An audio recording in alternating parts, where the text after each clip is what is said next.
তো অচিন্ত ভগবত তত্ত্ব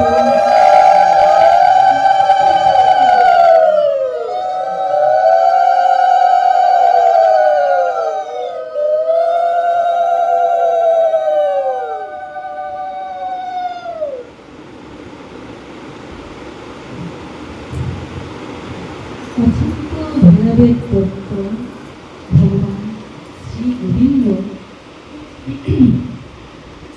অনাদিরাদির গোবিন্দ সর্ব কারণের যিনি কারণ, সেই ভগবান ইচ্ছা মাত্রই তো সব করতে পারেন। সৃষ্টি স্থিতি লয় সবই তো তার ইচ্ছাতেই হয়। তো তিনি চাইলে ইচ্ছা মাত্রই সব করতে পারেন। তবে কেন তার এই জগৎ সৃষ্টি, তবে কেন জীব সৃষ্টি, তবে কেন ভগবান ওই সৃষ্টি করে সৃষ্টির মধ্যে এসে মনুষ্যদেহ ধারণ করে এই লীলা বিলাস করেন। ভাবা যায় না, যিনি অনাদিরাদির গোবিন্দ, যিনি সর্ব কারণের কারণ, তার ইচ্ছা মাত্রে তিনি সবকিছু ঘটাতে পারেন। তাকে কি আসার প্রয়োজন হয়? আমরা যদি একটা কিছু চিন্তা করি করব, আমাকে সেখানে কাজটা সংকল্প করছি এবং আমাকে সেখানে উপস্থিত হয়ে কাজটা সম্পাদন করতে হবে, তাই তো? কিন্তু ভগবানের তো তা প্রয়োজন নেই, ইচ্ছা মাত্র তিনি করতে পারেন। তাহলে তিনি কেন এই জগৎ জীব সৃষ্টি করে সৃষ্টির মধ্যে এসে লীলা বিলাস করেন? কারণ তার একটাই কারণ, সৃষ্টির মধ্যে তিনি আছেন, আবার জীবের মধ্যে তিনি আছেন, আবার স্বতন্ত্র ভগবান তার সৃষ্টি জীব তার মধ্যে এসে বৈচিত্র্য লীলা রসাস্বাদন করতে যান।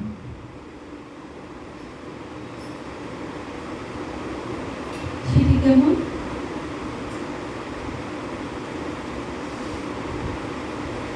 সেটি ভগবান চান তারই সৃষ্টি জীব তার থেকে যখন সমস্ত জীবের মধ্যে স্বতন্ত্র শক্তি দিয়েছেন মানুষ ভগবানের সঙ্গে যুক্ত থাকতে পারে, আবার ভগবান থেকে বেরিয়ে যেতে পারে। তাই মনুষ্যকে বলা হয় তটস্থ শক্তি।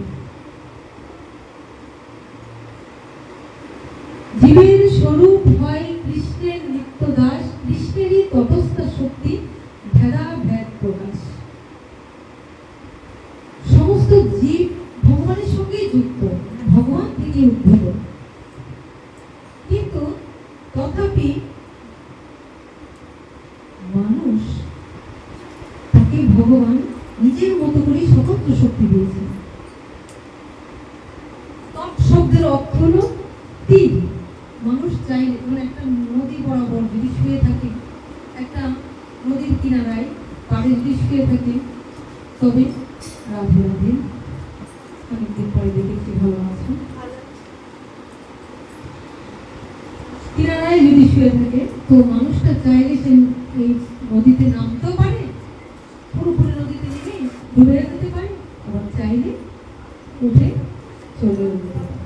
তাহলে এই ইচ্ছা শক্তিটা মানুষকে ভগবান দিয়েছে। ভগবান দেখতে চান, ভগবান আস্বাদন করতে চান।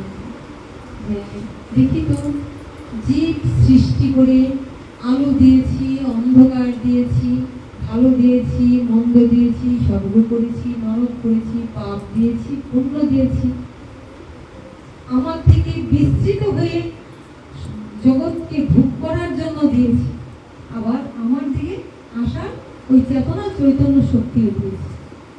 তো মানুষ যেহেতু সৃষ্টির সেরা জীব, সে কি করে? ওর জন্য আছে। যাই হোক, আজ আমরা এদিকে আস্বাদন করবো। কালকে রথ এখানে এসছে, একটু ভগবানের কথা একটু বলে নিলাম, যে ভগবান পৃথিবীতে কেমন যে এখানে গতকাল রথ এখানে এসেছে, ভগবান রথে প্রতিবারই তাকে রথে উঠতে হয় কেন? রথে চড়ে মাসির বাড়িতে কেন আসেন? মাসিটাকে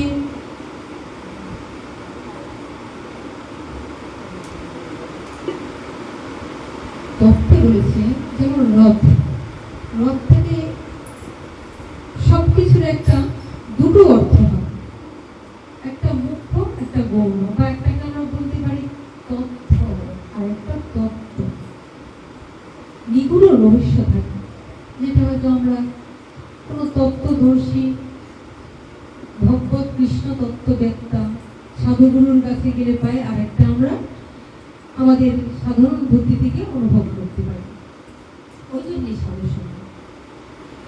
তো ভগবানের ও লীলা রহস্যের মধ্যে দুটি কারণ, একটা গৌণ অর্থ আর একটা মুখ্য।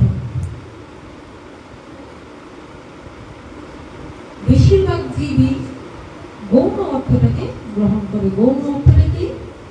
গৌণ অর্থ হলো এই চক্ষু দিয়ে, এই মন দিয়ে, এই বুদ্ধি দিয়ে মায়ার বশবর্তী হয়ে আমরা যেটা করি সেটা হলো গৌণ অর্থ।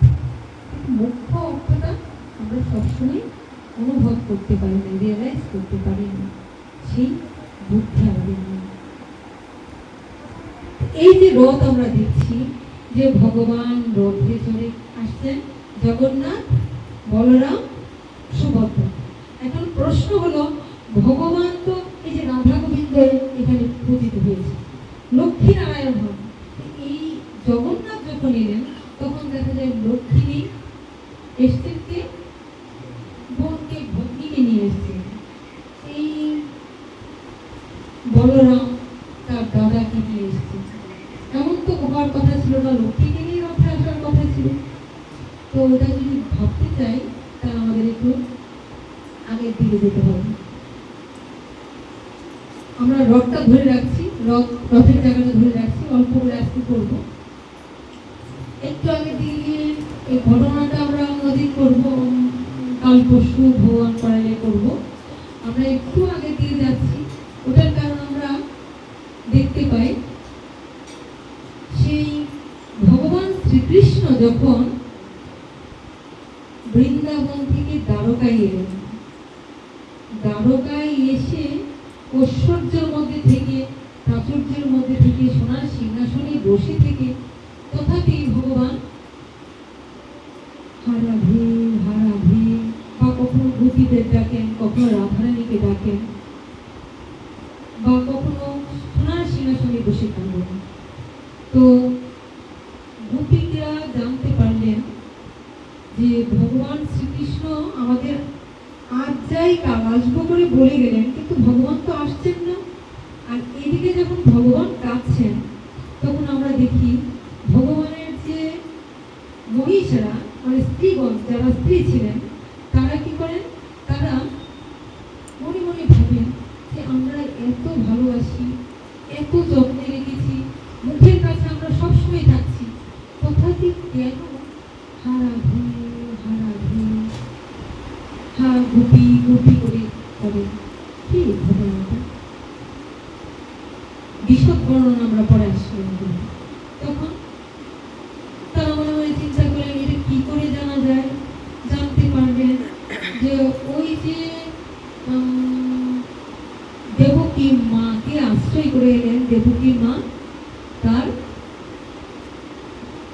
গর্ভধারিণী মা ছিলেন, গর্ভে তাকে আশ্রয় করে এলেন, কিন্তু যশোদা মা তার কাছে লালিত পালিত হয়েছে। এখানে একটা কথা মনে পড়ে গেল, মা, এটাই বলি, মা হওয়া তো সহজ কথা নয়। জাগতিকভাবে আপনারা যারাই মা হয়েছেন, যেবা যারা তোমরা মা হয়েছে, জান মা মানে হওয়া মানে, আমরা জাগতিকভাবে যারা আছে তাদেরকে আমরা দেখি গর্ভ থেকেও সন্তান কষ্ট দেয়, তাই না? আবার বেরিয়ে আসলো কষ্ট দেয়।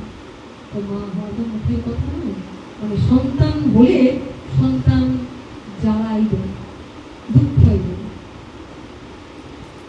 আর যদি অনেক সন্তান হয় তাহলে আরো আরো যাবে। জয় রাধু। সন্তান হলে অনেক যাবে। তো যাই হোক, আমরা ওই ত্রেতা যুগে দেখেছিলাম, ত্রেতা যুগে লক্ষ্য করেছিলাম যে ওই যে রামচন্দ্র, ভগবান শ্রীরামচন্দ্র, ভগবান রামচন্দ্র কি করলেন? ত্রেতা যুগে আমরা দেখতে পাই ভগবান শ্রীরামচন্দ্র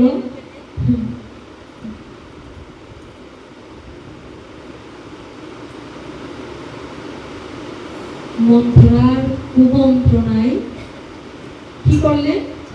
মন্থরার কুমন্ত্রণায় ওই কৈকি মাতাকে আশ্রয় করে এক বিশাল মহাভারত সৃষ্টি করে দিলেন, তাই না? বিশাল মহাভারত সৃষ্টি করেন। রামায়ণ, মহাভারত, এগুলি তো এক একটা আমাদের জীবনের কাহিনী থেকে চলে আসে। তো বলছে তখন আমরা দেখতে পাই ভরত, যে ভরত সেই সন্তান, মানে মা সন্তান তো মায়ের কাছ থেকে নিতেই চায়, পেতেই চায়, কিন্তু এখানে মা চেষ্টা করলেন তার নিজের সন্তানকে রাজা করবেন। মা চেষ্টা করলেন নিজের সন্তানকে রাজা করবেন। তার জন্যে সেই সন্তান মাকে কি করলেন? ভৎসনা করলেন। মাকে ভৎসনা করলেন, মার প্রতি ক্ষিপ্ত হয়ে গেলেন যে তুমি এমন আমাকে চিনলে, তুমি এমন বুঝলে। বলছে আমি তোমাকে রাজা করতে চাইছি, তোমাকে সিংহাসনে বসাতে চাইছি উত্তরাধিকার সূত্রে। ধরো তুমি বোঝার চেষ্টা করো। মা চাইলেন সন্তানকে বসাতে, আর ওখানে সন্তান মাকে ভৎসনা করছে। তখন ছিল ত্রেতা যুগ, সত্য ত্রেতার যুগ। মাকে বুঝিয়ে দিচ্ছে যে না, নীতি, ন্যায়, ধর্ম, আদর্শ, সততা, পাপ, উন্নতি। তুমি তোমার সন্তানের মঙ্গল কামনা করে তুমি এই করছো। ছি, আমি এমন মায়ের গর্ভে জন্ম হলাম। কারণ সে ন্যায় চিন্তা করেছে। রামচন্দ্র ছিলেন বড়, তাকে না দিয়ে এই হয়েছে। আর নিতাই গৌরহরি, এখন দেখবেন যে মা বাবা নিতাই গৌরহরি সন্তানকে দিয়ে দিবে, বা সন্তান যা কিছু করুক, কিছু না বলবে, সেক্ষেত্রে সন্তানের কাছে মা ভালো, তাই তো? বেশি দিন ভালো না, যতক্ষণ দিতে পারবে ততক্ষণ ভালো। দস্যু রত্নাকরের অবস্থায় দেখেছিলাম সে কত কি না করেছে, লুটপাট করে সব নিয়ে যেত। নারদ মুনির কাছে যখন করলেন, সাধুর কাজ কি তাকে চেতনা দান করা, চৈতন্য দান করা, তাকে এসে ধরে কি করলেন? তাকে এসে ধরে বললেন তুমি এই পাপগুলি করছো, একের পর এক পাপ করছো, তোমার কি গতি হবে তুমি ভেবেছো একবার? একবার ভাবো তোমার গতি কি হবে? তোমার মা বাবা, আত্মীয় পরিজন, স্ত্রী, তার জন্য যে করছো তারা তোমার পাপের ভাগ নেবে তো? এটাই নেবে তো? বলছে হ্যাঁ, অবশ্যই নেবে। আমি তো ওদেরকে খাওয়াই, ওদেরকে পড়াই, ওদের ভরণ পোষণ করছি, তাহলে আমার পাপের ভাগ, আমার অর্থের ভাগ, অংশের ভাগ যদি নিচ্ছে, তাহলে কেন আমার পাপের ভাগ নেবে না? সাধু মহতের কার্য হলো তাড়িতে পামর, নিজ কার্য নয় তবু যায় পরভর। মহতের কাজেরও ভুল দেখলে, খারাপ দেখলে সেটাকে ধরিয়ে দেওয়া, সংশোধন করে দেওয়া। তো বলছে অবশ্যই ঠিক আছে, যাও তুমি গিয়ে তোমার মা বাবাকে জিজ্ঞাসা করো তো তোমার পাপের ভাগ নেবে কিনা। হ্যাঁ, আমাকে এতই বোকা পেয়েছ, দুষ্টু বুদ্ধি যেটা হয়। কারণ এখনো তো মন সাধুর প্রতি আসেনি, তাই উল্টা ভাবে চিন্তা করছে, আমাকে এতই বোকা পেয়েছে। আর ওই ফাঁকে তুমি পালিয়ে যাও। না না, আমি এত সাধুবাড়ির কাজ করি, তুমি আমার হাত পা বেঁধে রেখে যাও, হাত পা বেঁধে ফেলে রেখে যাও। গিয়ে জিজ্ঞেস গিয়ে কি করেছিল, একে একে মাকে জিজ্ঞাসা করলেন, মা তুমি আমাকে গর্ভে নিয়েছো, কত কষ্ট স্বীকার করেছো আমার জন্য, তো আমার যদি তোমাদের ভরণ পোষণ করতে কোনো অসৎ কর্ম হয়ে যায়, পাপ কর্ম হয়ে যায়, আর আমার টাকাই তো আমি তোমাদের খাওয়াচ্ছি, তোমরা আমার পাপের ভাগ নেবে তো না? বলছে অসম্ভব, 10 মাস 10 দিন গর্ভে ধরেছি, তোমার মলমূত্র পরিষ্কার করেছি, প্রসব যন্ত্রণা সহ্য করে তোমাকে জন্ম দিয়েছি, ছোট থেকে বড় হয়েছে, লালন পালন করেছি, তোমাকে বড় করে তুলেছি, তখন ছিল আমার কর্তব্য। এখন তুমি উপযুক্ত হয়েছে, বড় হয়েছে, এখন হলো তোমার কর্তব্য। একা তো পিতা মাতার কর্তব্য নয়। সন্তান যখন বড় হয় তখন সন্তানের কর্তব্য পিতা মাতার ভরণ পোষণ করা বা পিতা মাতার রক্ষণাবেক্ষণ করা, পিতা মাতাকে ভালোবাসা। আজ তুমি যদি কিছু করো, এটার জন্য আমি দায়ী নেই, ভালো কর্ম করলে ভালো, হ্যাঁ বাবা মা যদি ভালো করে সেটা সন্তান কিছুটা পাবে, কিন্তু সন্তান যদি কোনো খারাপ করে এ ভাগ আমরা কিছুতেই নিব না। তার মাথায় মনে হলো একটা বাজ পড়ল, তার মাথায় মনে হয় এই যে বাবা মা শিক্ষা দিয়েছে, তার মাথায় মনে হয় একটা বাজ পড়ল,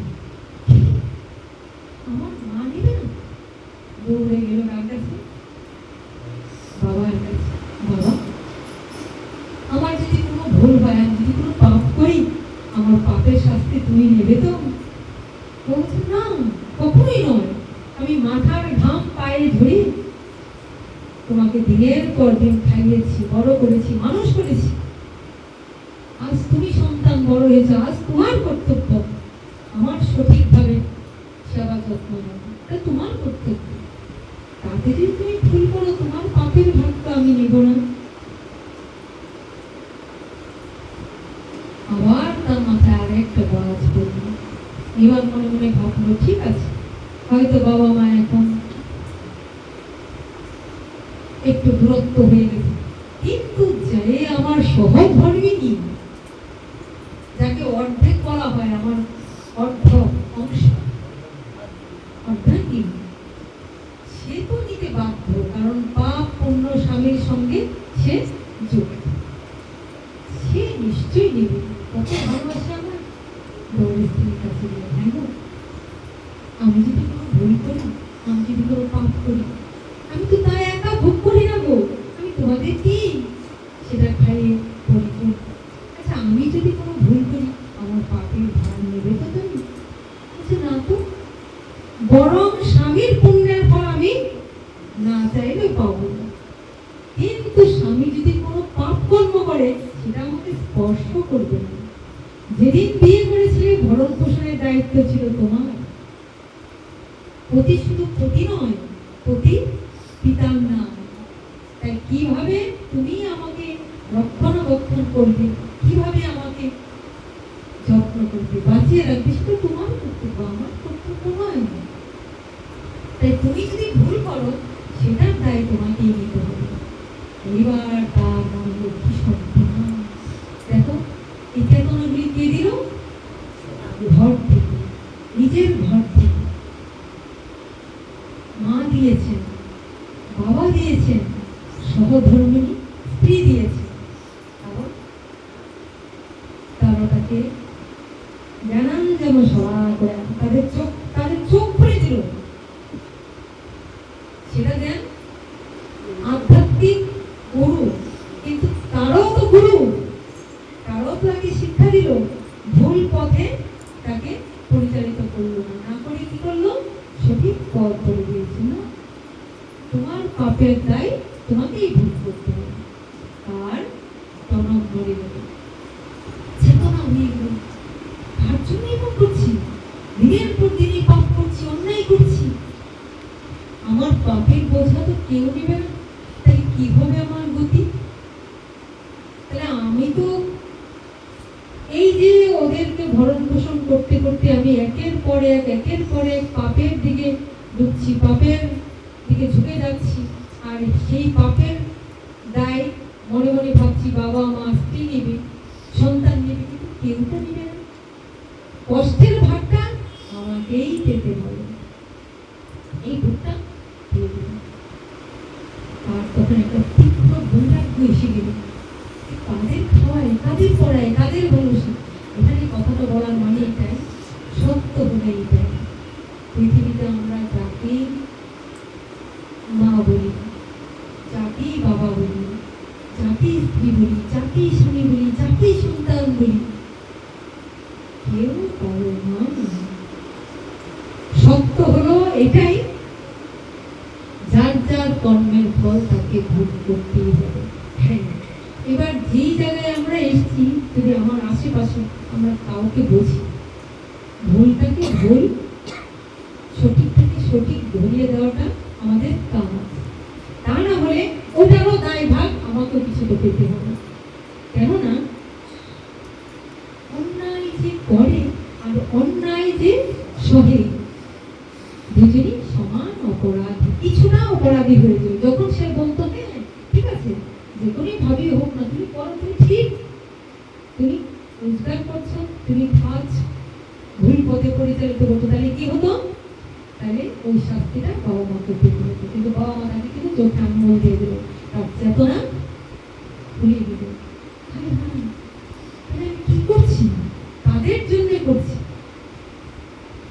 ভেবে দে মন কেউ কারো মিছেই ভ্রমি ভ্রমণে, ভেবে দে মন কেউ কারো। আমরা ভাবতে পারি না ততক্ষণ যতক্ষণ আমার পিছনে কেউ একজন আমাকে ভুল পথে পরিচালিত করছে বা সঠিক পথে পরিচালিত করছে,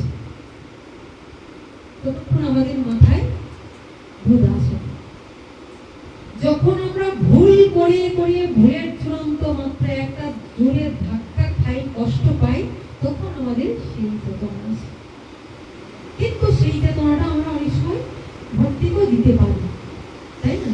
হ্যাঁ, আজকালকার ছেলে মেয়েরা, সন্তানরা অনেক সময় অনেক কথা শোনে, কিন্তু আমরা তাদেরকে ভোটটা তো জাগাতে পারি। মহাভারতে আমরা দেখতে পাই ওখানে গিয়ে যে মাকে উল্টা বকেছিলেন। আর এখন আমরা দেখি যদি কোনো মা সন্তানের ভুল পথে সাপোর্ট করে, সন্তানকে ভালোবাসে, তাহলে নিতাই গৌরহরি, মা সন্তানের মা সন্তানের ভালোবাসা আছে। আর যদি মা ভুলটা ধরিয়ে দেয়, তবে নিতাই গৌর ওই সন্তানের সাথে ফিকশন হয়ে যাবে, যুক্ত হয়ে যাবে, সন্তানের সাথে সম্পর্ক টিকবে না।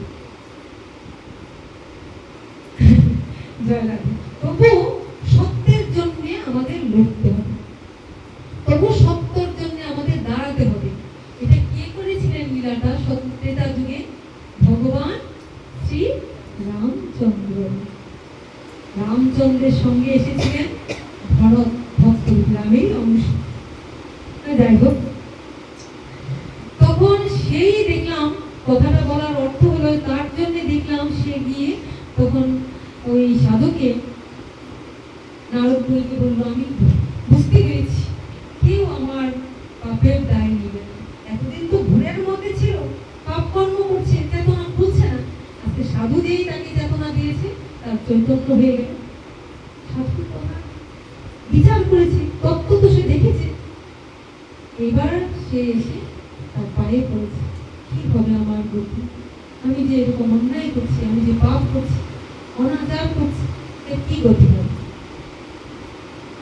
তখন সাধু একটা মরা ডাল ধরে বলেছিলেন, দেখো তো এটা কি? বলছে এটা গাছের একটা মরা ডাল। বলেছিল তুমি বলো রাম রাম।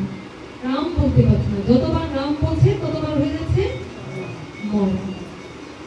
ডাল দিকে বলে এটা কি বলতো? বলে মরা ডাল। তাহলে তুমি এক কাজ করো, তাহলে তুমি মরা মরা মরা বলতে থাকো। এবার মরা মরা মরা সে হদ্দম বলে যান, রাম বলতে পারছে না। কি ভোট, কি তামসিক জায়গায় পৌঁছে। মরা মরা মরা মরা মরা বলতে বলছে কি হয়ে যাচ্ছে, মরা মরা মরা, রাম রাম রাম হচ্ছে কি মরা। এবার রাম ওই শব্দটা, শেষের শব্দটা আর প্রথম শব্দটা মিলে গিয়ে মরা মরা মরা মরা রাম রাম হচ্ছে কি রাম রাম হয়ে বিবাহ হয়ে গেল। এবার বলছে তোমার আর কোনো কাজ নেই, কারণ সাধু বাক্য যদি মেনে ফেলে তবে তার অর্ধেক পাপের ফলন হয়ে যায়। এই যে আমরা একটু আগে পাঠের মধ্যে বলছিলাম না, গুরু মুখ পদ্ম বাক্য চিত্তে করি আর না করিহ মনে আসে। যে বাক্যটাকে বললো তখন তার কি হয়ে গেল, অর্ধেক পাপ কেটে গেল। আর বলে গেল মরাই গেল, মরা বলতে বলতে রাম রাম হয়ে গেল, রাম হতে হতে ওই ডিবিতে পুরো ঢাকা পড়ে গেল। তারপর সেখান থেকে ওই ডিবিতে ঢাকা পড়লো, মানে বালি দিয়ে সে ঢেকে একদম পুরো দেহটা তো মাটিরই, কিন্তু নাম করতে করতে ভাবে কঙ্কাল সারই একদিন ওই ডিবিটা পুরো শরীর ঢেকে গেল। তারপর একদম রাস্তা দিয়ে যখন যাচ্ছে, সেই রাস্তা দিয়ে যাচ্ছে কে, সেই নারদ যখন যাচ্ছে, বালির ভেতর থেকে কিসের শব্দ হচ্ছে, রাম রাম রাম রাম। এইবার নারদ দেখলেন আর কেউ নেই, আমারই সেই শিষ্য যাকে আমি মরা বলতে বলেছিলাম। তাই বালুর ডিবির দিকে বেরোলো বলে সে হয়ে গেল বাল্মীকি, দস্যু রত্নাকর থেকে হয়ে গেল তাই ওই রকম আমরা মা ছিলাম বলেই, মাটি মা ছিলাম বলেই, বাবা ছিলাম বলেই, ওইরকম স্ত্রী ছিল বলেই সন্তান এমন হতে নাই, সেরকম ছিল বলি, গুরু বাক্য শ্রবণ করত বলি, জগাই মাধাই দস্যু রত্নাকর ওরাই ভগবানের কৃপা পেয়েছেন। তাই জগাই মাধাই চাপাল গোপাল দস্যু রত্নাকর ওরাই কৃপা পেলেন। কিন্তু আমরা হাজার হাজার লক্ষ লক্ষ কোটি কোটি নাম করছি, নামে কৃপা হচ্ছে, কেউ আর বাল্মীকি মুনি হচ্ছেন, কেউ আর জগাই মাধাইয়ের মতন নাম করে আজকে জগাই মাধাইকে আমরা প্রণাম করি, তো কেউ আর উঠে গেছে। কারণ যদি স্কুলে কোনো শিক্ষক কাউকে শাসন করে, গায়ে গৌর গার্জেনরা এসে স্কুল থেকে ওই শিক্ষককে বের করে দিবে, শাসন চলবে। যদি গুরু করে তবে গুরুর উপর গুরুগিরি করে আমরা গুরুকে উচিত শিক্ষা দিয়ে দেবো, তাই গৌর। তাহলে বস্ত্র তো ঘর থেকেই আমরা পেয়ে যাই, কোনদিন কেউ আর এই ভগবত পথে আসতে পারছে না, সেই সন্তান আর হচ্ছে না। তবু কলিযুগে ভগবান এটাই বলেছেন যে এখানে আমাদের আমরা ঘরে ঘরে পাপ, ঘরে ঘরে অনাচার, ঘরে ঘরে অধর্ম পাপাচার হচ্ছে, এটা ভগবানের একটা বিশেষ কৃপা। কি কৃপা? শ্রী বিগ্রহ কৃপা রূপে পেলাম, নাম কৃপা রূপে পেলাম, আর সাধু গুরু পেলাম। ওই তিন, সাধু গুরু শাস্ত্র বাক্য তিনেতে করিও। শ্রী বিগ্রহের পূজা করছি শ্রদ্ধায়, শ্রদ্ধা করে যদি শ্রী বিগ্রহের পূজা করি, নিষ্ঠা করে যদি কৃষ্ণ নাম জপ করি, আর যদি সাধু গুরুর বাক্য শ্রবণ করি, তাহলে জীবন ধন্য। আর সাধুর কাজ কি? সাধুর কাজ এটাই গৌর, বারবার বারবার চৈতন্য দান করা, বারবার ভগবানের কথা বলে জীবকে, কৃষ্ণ বহির্মুখ জীবকে কৃষ্ণমুখী করার চেষ্টা। ওই জন্য বললাম মহতের কার্য হলো কালিতে পামন, নিজ কার্য মন করো তাই করো। কিন্তু আমরা তো দেখা যায় অনেক সময় সেই মহৎ ব্যক্তিকেও গেলে সেটাও আমরা নিতে পারি। এটাই এই রামচন্দ্র, আজকে যদি আমরা মা, কোনো সন্তান, বাবা সন্তানকে ঘর থেকে বের করে দিই, এটাই কি হবে? ক্লেশ আমাদের এখানে আমাদের সবকিছু শেষ হয়ে যাবে। আর ওই যে রামচন্দ্র কি করে হলেন? আজকে পিতার সত্য পালন করতে গিয়ে ঘর থেকে বের করে দিলেন, সে যে মা বের করে দিলেন সেই মাকেই সে গুরু রূপে মনে করেছেন। তাই থেকে যখন ফিরে এসেছে, এসে প্রথম মাতা কৈকেয়ীকে আগে প্রণাম করেছে। তো মাতা কৈকেয়ী যদি আমাকে ঘৃণা করে দিতেন, চৈতন্য কোথায়, তাহলে আজ আমার এই ভোগ জাগ্রত হতো। তারও মধ্যে সেই গুরুকে দর্শন করে সেই গুরু হল। এই হলো ভগবানের কৃপা। এই যে আমরা মানে রামায়ণ করছি, এই যে আমরা মহাভারত বলছি, এই যে আমরা হরি কথা বলছি, এগুলি কি? এইগুলি কেবল যদি তুতা পাখির মতন আমরা কাহিনীগুলি শ্রবণ করে যাচ্ছি, কিন্তু হৃদয়ে নাই নিলাম, তবে তবে হলো না গো।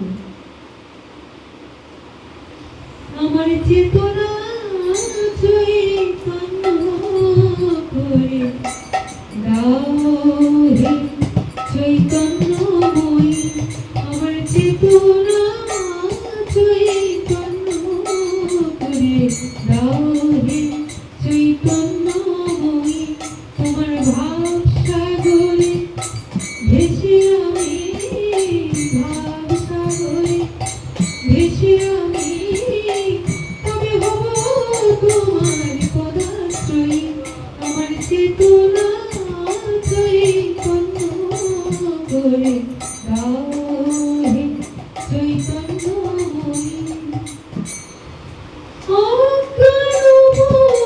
স্বভাব থেকে তোর ভাবে তুই নিমা দেখে, অজ্ঞান স্বভাব থেকে তোর ভাবে তুই নিমা দেখে, জ্ঞান চক্ষু মেলে দেখি মা, জ্ঞান চক্ষু মেলে দেখি, কেমন রীতিমা কেন দামনি, আমার চেতনা চৈতন্য করে দাও হে চৈতন্যময়ী। তাহলে আমাদের চেতনা জানতে হবে। শ্রী গুরুদেব বর্ণময়ী বীজমন্ত্র দেব হচ্ছে, আজ থেকে তুমি চৈতন্যের দাস, চৈতন্যের দাস, চৈতন্যের রাজ্য অবস্থা। এই যে ভগবানের কথাগুলি আমরা শ্রবণ করছি, কিন্তু পাখির মতো শ্রবণ করলে হবে না, রিয়েলাইজ করতে হবে। আজ যে ভগবান আমার রথে চড়ে এলেন, রথটা কি রথ? খুব তো আনন্দ করি, রথ চালিয়ে, আহা কি আনন্দ, রথ চালিয়ে যাচ্ছি, রথ চালিয়ে যাচ্ছি, ঢাক ঢোল পিটাচ্ছি, সবাই মিলে জয় জগন্নাথ, জয় জগন্নাথ, জয় জগন্নাথ,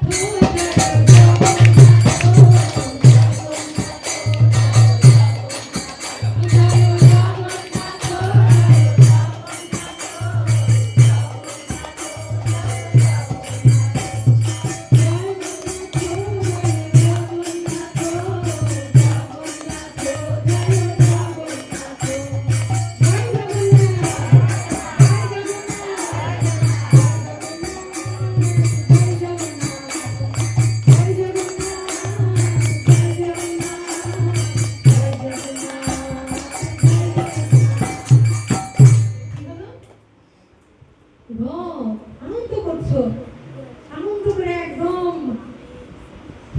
বুক ভরে গেছে। রথটা কি রথ? আমার এই দেহ রথ, ওটাকে চেনো? ওই রথ তো বহিরঙ্গায়, যে বললাম দুটো তত্ত্ব আছে, দুটো তত্ত্বকে আমাদের রিয়েলাইজ করতে হবে, অনুভব করতে হবে। ওই রথ নিয়ে আনন্দ করছে, নিশ্চয়ই কিছু পূর্ণ স্বীকৃতি হচ্ছে বটে, কিন্তু সাতটা ফেলে যদি অসারটা নিয়ে আমরা টানাটানি করি, ভগবানেরই অসার বলছি না, তবু বলেছিলেন এক ভক্ত, যখন আমার মহাপ্রভু রথ টেনে নিয়ে চলছেন, ভক্তরা বলছেন, প্রভু অচল জগন্নাথ, তুমি তো সাক্ষাৎ জগন্নাথ প্রভু। যারা চিনেছে তারা বলেছে, প্রভু তুমি তো সাক্ষাৎ জগন্নাথ। অবশ্যই জগন্নাথের, জগন্নাথের সেবা কে দিয়েছিলেন? সাক্ষাৎ জগন্নাথ, বহু সুন্দর। যাহা কিছু পেলাম আমরা গৌরের অবদান, স্বয়ং ভগবান, ভক্তরূপী ভগবান এসে আমাদের শিক্ষা দিলেন।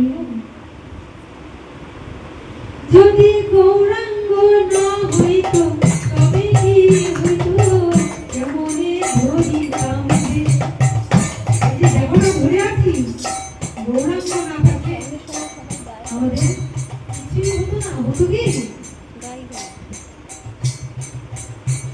জগন্নাথ জগন্নাথ বলছি, কিন্তু জগন্নাথ যে দৌড়ে চলছেন, যে জগন্নাথ পথ দেখাচ্ছেন, সেই জগন্নাথের কথা ভুলে বসে আছে।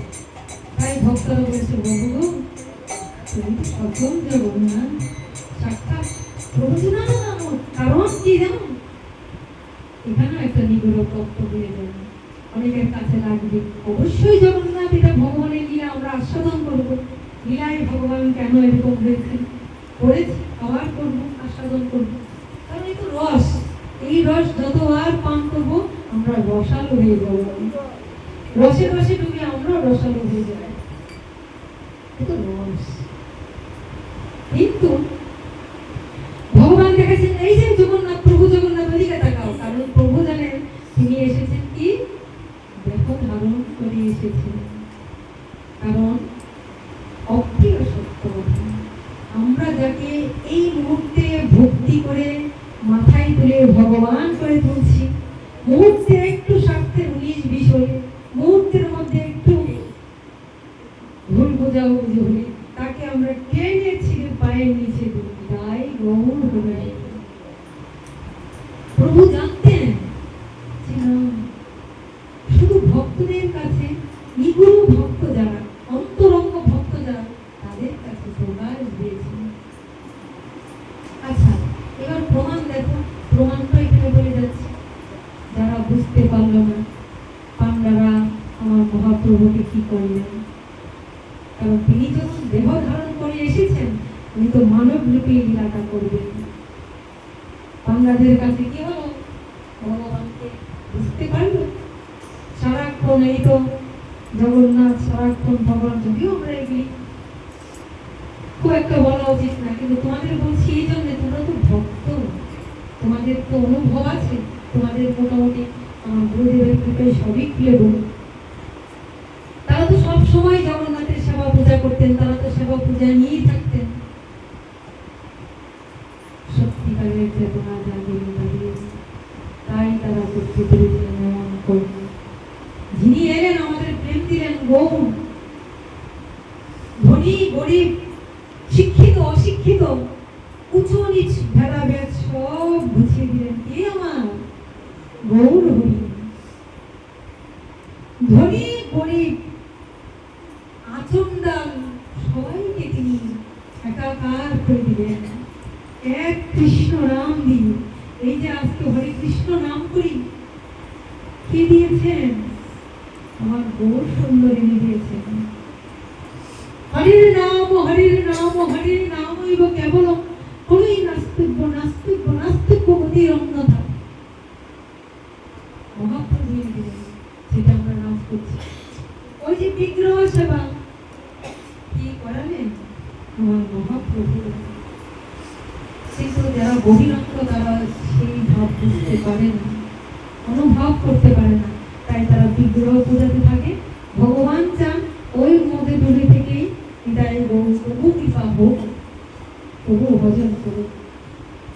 কারণ চেতনা যতক্ষণ না হয় ততক্ষণ তাকে তো ভজন করতেই হবে। এই ভগবানের লীলা, আর সাক্ষাৎ ভগবান লীলাময় এসেছেন, লীলা করছেন, চেতনা দিচ্ছেন, জাগিয়ে তুলছেন জীবকে। প্রভু চেতনা নাই, প্রভু ভুলে পড়েছেন। তাই আমাদের পাপের হাত থেকে রক্ষা করার দায়ও ভগবানের। ভগবান চিন্তা করলেন ওই বিগ্রহ রূপে এসে তাকে কৃপা করতে হবে, শ্রীগুরু রূপে এসে কৃপা করতে হবে, নাম রূপে কৃপা করতে হবে। তাহলে রথটা কি, মূল রথ হলো ওই আনন্দ করছো, ভালো আনন্দ করো। প্রভু আমার অন্তরঙ্গ লয়া করেন রসাস্বাদন, বহিরঙ্গ লয়া করেন নাম সংকীর্তন। এই যে হরে কৃষ্ণ নাম করে সবাইকে নিয়ে উঠছে, এর মধ্যে সবাই যোগ দিচ্ছে।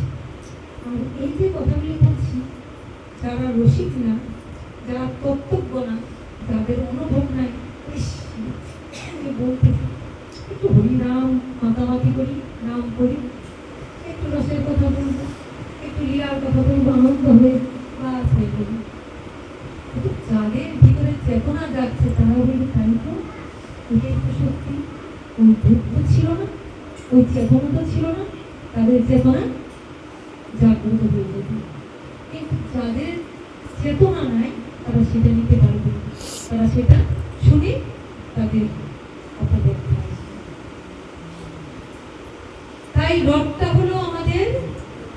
রথ। আর চাকাটা কি আমাদের? এই রথের চাকাগুলো, হ্যাঁ,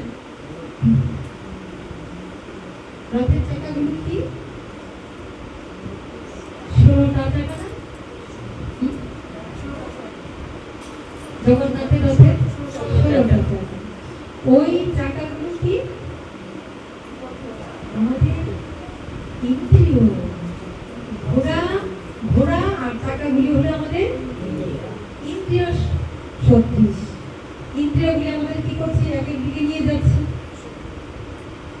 আর ওই যে বিভিন্ন দিকে আমরা যাচ্ছি না, ওই বিভিন্ন এই রথটা কত দিকে ঘুরছে, ওটা কি? বিভিন্ন দিকে যে নিয়ে ঘুরছে, ওটা কি? ওটা হলো মন আমাদের। বিষয় আশয় দুনিয়া দেখার কত ইচ্ছে, বিদায় গৌর হইল। এখানে সুখ, ওখানে সুখ, ওখানে সুখ, ওই বিষয় আশয়ের দিকে আমাদের মন ঘুরে বেড়াচ্ছে। রশিটা কি? রশিটা রশিটা দড়িটা মনটা টেনে, ইন্দ্রিয় ঘোরাঘুরি, মনটা সব টেনে এই বিভিন্ন রাস্তায় যে ঘুরছে, সব জায়গায় ঘুরছে, মানে কি?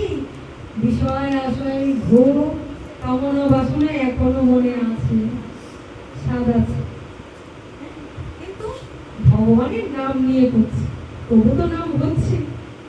তত্ত্বে বলছে আমাদের মন সবসময় ওই দিকগুলির মধ্যে ভগবানের বহিরঙ্গা শক্তির মধ্যে ঘুরে বেড়ায়। আচ্ছা, এবার গন্তব্যটা আমাদের কোথায়? ঘুরে ঘুরে ঘুরে তুমি চাও বা না চাও, তোমাকে এক সময় যেতেই হবে। গন্তব্য কোথায়?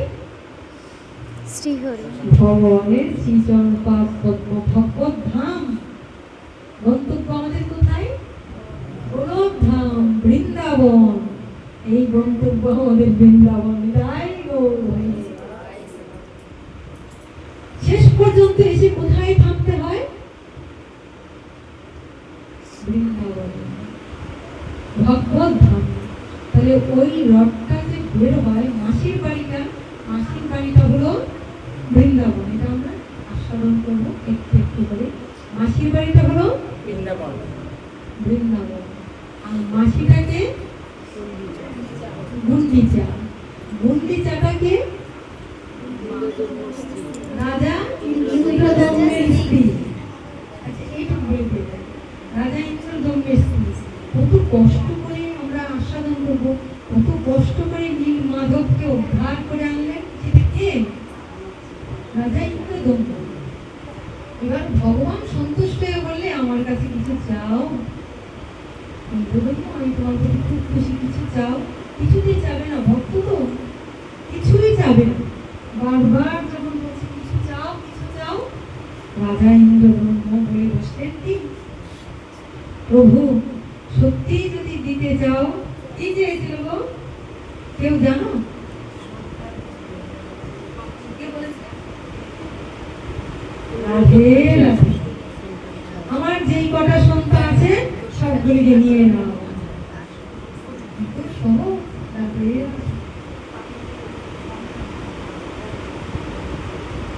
কি বলেছেন রাজা ইন্দ্রদম্ন? বলছে যেই সন্তানগুলি আছে তুমি আমার নিয়ে নাও। বলছে কি কথা? বলছো? বলছে কারণ ওই সন্তানরা বড় হয়ে ওই যে আমার নিতাই গৌর, ওই নীল মাধব, ওই মন্দির, ওই যাহা কিছু প্রতিষ্ঠা, সব কিছু সন্তান টানাটানি করে দেয়। অহংকার যদি হয়ে যায়, তাই নিতাই গৌর একটাকে রাখতে চাই ভগবানের জন্য। পিতামাতার কাছে সন্তানের চাইতে শ্রেষ্ঠ সম্পত্তি আর কিছু আছে না? এটা শোনার পরে গুন্ডিচা মা তো, মার মনটা কেঁদে উঠেছিল। কি বলছে, কি বলছে? ভগবানের কাছে চেয়ে নিয়েছে। গুন্ডিচা যখন মাথা নিয়ে কাঁদছে, ভগবান তখন তার দিকে ফিরে তাকালেন, বললেন গুন্ডিচা ভেবো না, আমি তোমার সন্তান হয়ে থাকি,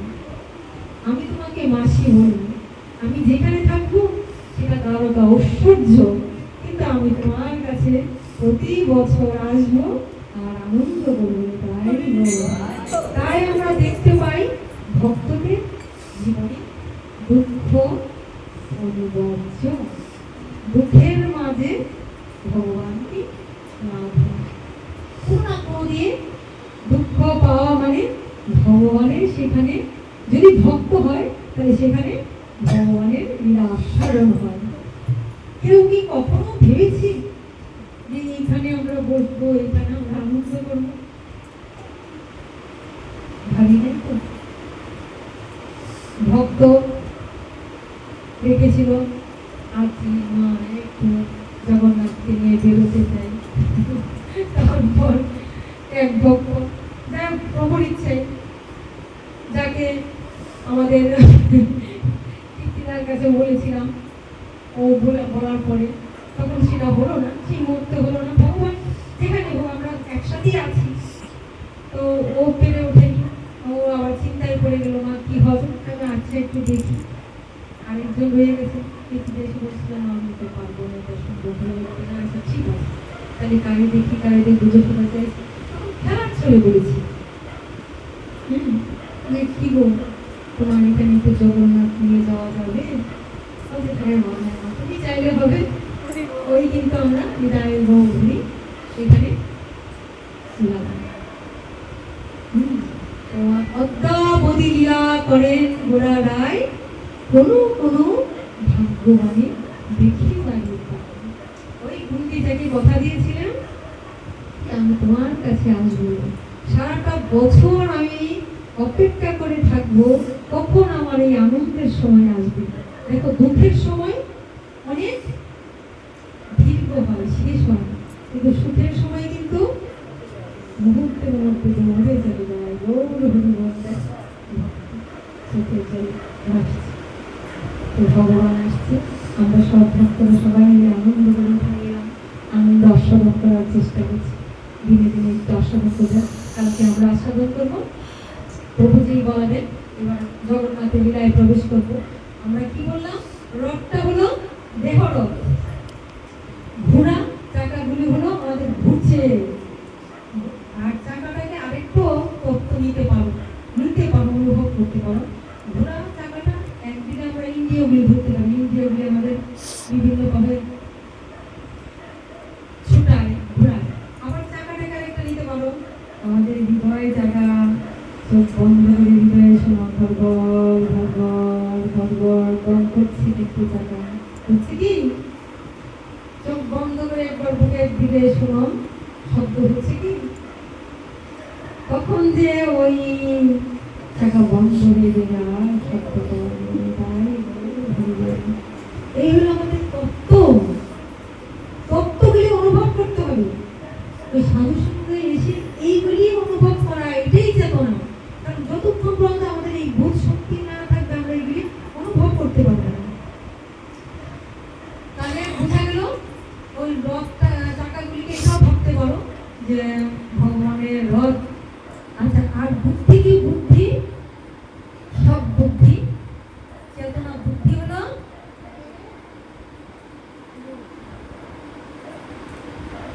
বিবেক, বুদ্ধি চেতনা হলো সারথি। রাধে রাধে। সারথি, সারথিকে ভগবান শ্রীকৃষ্ণচন্দ্র, ভগবান শ্রী কৃষ্ণচন্দ্র অর্জুনের রথটা চালনা করে নিয়ে চলেছেন না? অনেক নিগুড় তত্ত্ব বলে দিচ্ছি, কিন্তু যারা নিতে পারবে নিবে, খুলি একদম ওপেন করে দিচ্ছি। স্বয়ং ভগবান অর্জুনের রথ চালনা করছে। দেখো আমাদের রথ চালনা করছে, তিনি এখান থেকে চলে গেলে কিন্তু আমি ভগবানকে উল্টা দিয়ে ঘোরাই, তাকে আড়াল করে রাখি। ভগবানের কথা শুনতে চাই না, বিচার বিবেক খাড়া করতে চাই না। যখন আমি বিচার বিবেক খাড়া করবো, যখন আমি সৎ অসৎ বুঝতে শিখবো, যখন আমি ভালো মন্দ বুঝতে শিখবো, পাপ পুণ্য ধর্ম অধর্ম বুঝতে শিখবো, তখন তুমি জানবে তুমি ভগবানের পথে পরিচালিত হচ্ছে, ভগবানের আদেশ শুনছো, ভগবানের আদেশ। তখন আমরা কি করবো? তখন আমরা অর্জুনের মতো ভগবানের রথের পিছনে বসে থাকি।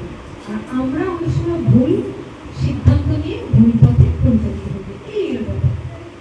আর দড়িটা হলো, রশিটা হলো মনটাকে আমাদের বিভিন্ন দিকে দৌড়াচ্ছে। আর এই যে বাইরে ঘুরছি, এটা কি বললাম, কখন এই দিকে একটু যেতে ইচ্ছা করে, কখন ওই দিকে একটু যেতে ইচ্ছা করে, ওর সাথে একটু শান্তি পাবো, তার সাথে শান্তি পাবো, ওর কাছে একটু বলবো বিদায় গৌর, ওর কাছে, মানে এই দুনিয়ার চক্করের মধ্যে ঘুরছি, বিষয় আশয় বৈভব, এটা কিন্তু যারা আমরা সেগুলি বুঝে ওই জায়গায় এসে যায়, তখনই তুমি বলতে পারবে জয় জগন্নাথ, জয় জগন্নাথ, জয় জগন্নাথ, জয় জগন্নাথ, জয় জগন্নাথ। আইলে জয় জগন্নাথ বলতে বড় অসুবিধা হবে না। জয় জগন্নাথ, জয় জগন্নাথ, জয় জগন্নাথ।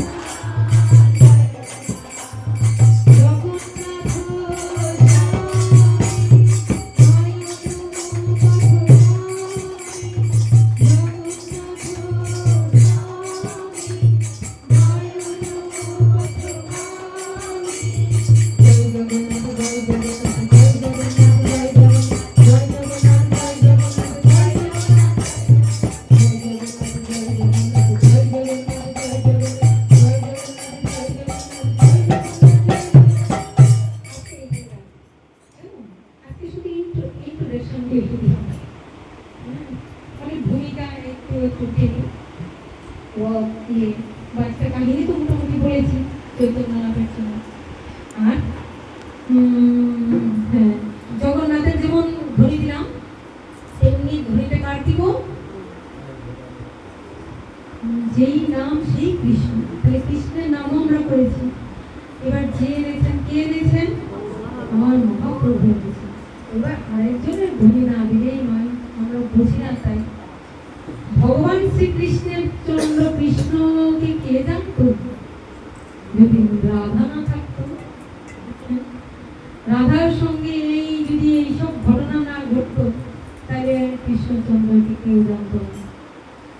আজকে দাঁড়িয়েছে যে রাধার পাশে, যদি রাধা না থাকতো, তাহলে কৃষ্ণের যে যত লীলা বিলাস সব রাধা রানীতে ভরে, কৃষ্ণের যা কিছু তার সব রাধা রানীতে ভরে। তাহলে রাধা কৃষ্ণ। আচ্ছা, জগন্নাথ যদি ধরি, তবে জগন্নাথ যদি ধরি, জগন্নাথকে পুনরুদ্ধার কে করবেন? গৌরাঙ্গ মহাপ্রভু আমার গৌরকে। তাহলে জয় গৌর হরি, জয় গৌর হরি,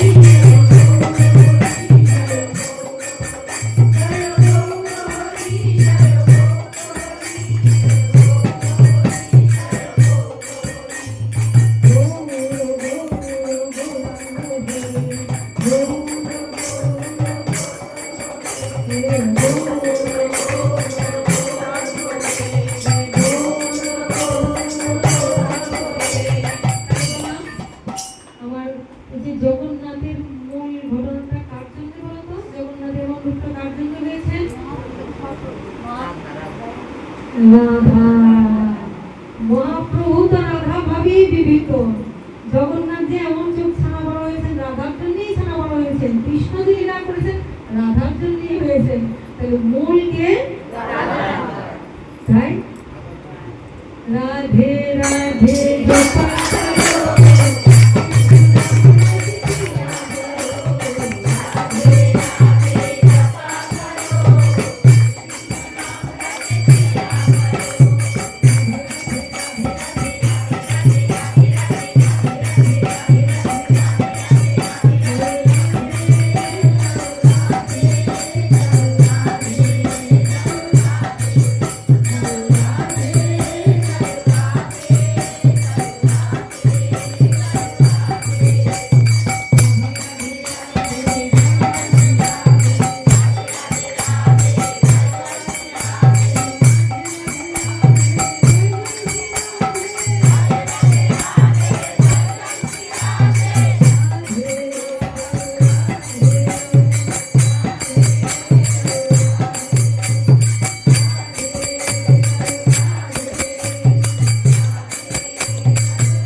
এটা আমরা আশা করে তাকে করব।